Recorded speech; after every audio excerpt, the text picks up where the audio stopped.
Hello, everybody, and welcome to Top of the Hill Sports Talk with Daniel Hill, episode 3. It is Masters Week. You can tell because I'm wearing my golf shirt. It's been fun so far. It's always great at the Masters. I've been putting in for the poll or the ticket lottery here recently, so hopefully I'll be able to attend in person before I die. You got Scheffler, Morikawa, and Homa in the lead. So go Morikawa. He's one of my favorite golfers. Love his attitude. Love his smile. He's a great dude. So go Morikawa. Wouldn't be upset if Scheffler won again, though. He's great too.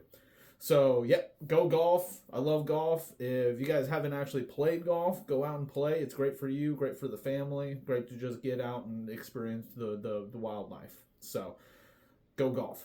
I wanted to start off by talking about basketball. I didn't really talk about the women's game that much last week, and I really want to dive into that because the championship game had the highest ratings of all time. It got 18.7 million viewers on average watching that game between Caitlin Clark's Iowa team and SC, South Carolina.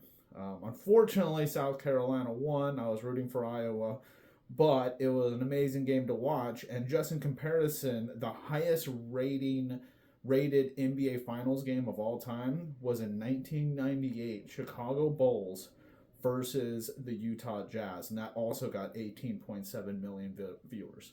So that game, the NCAA Women's Basketball Championship, had the most ratings of basically any women's sport of all time besides like the Women's World Cup. So go women. I hope that continues. Again, another comparison is during the NFL regular season this past year, the average viewership was 17.9 million. So it's great to see women's sport getting a lot more attention here in America. So we need to just keep that up.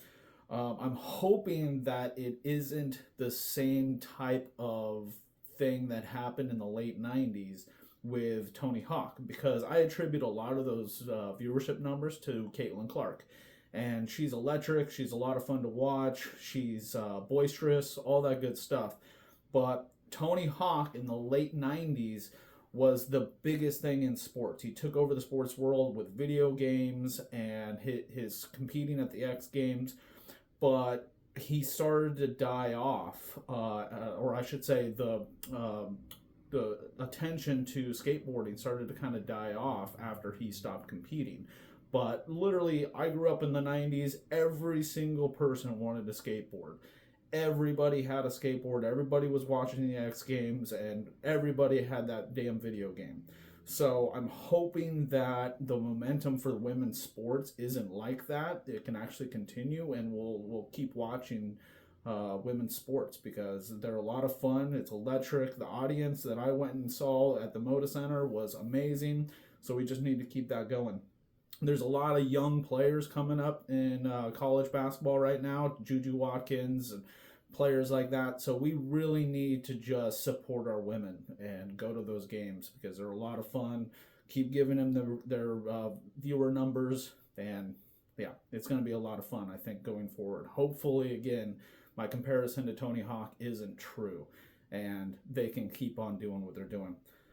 Another thing I wanted to talk about was Bronny James. LeBron James's kid, freshman from USC, has declared for the NBA draft. He's also put himself in the transfer portal, so we'll see where that goes. It sounds like he just wants to be evaluated by the NBA, but I don't understand it because the kid is a bench player who averaged 4.8 points, 3 rebounds, and 2 assists for one of the worst teams in the Pac-12.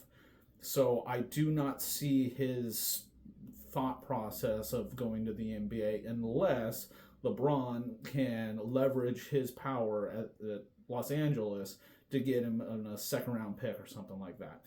But I don't see him being successful in the NBA next year. It's just not going to happen. He might have time to grow and be on the bench behind his dad and do some things behind the scenes and get better.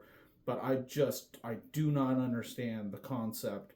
And to be honest, it's tampering. If LeBron James does what he can do with his power, to get his son drafted by the Lakers, I don't understand how that's not tampering.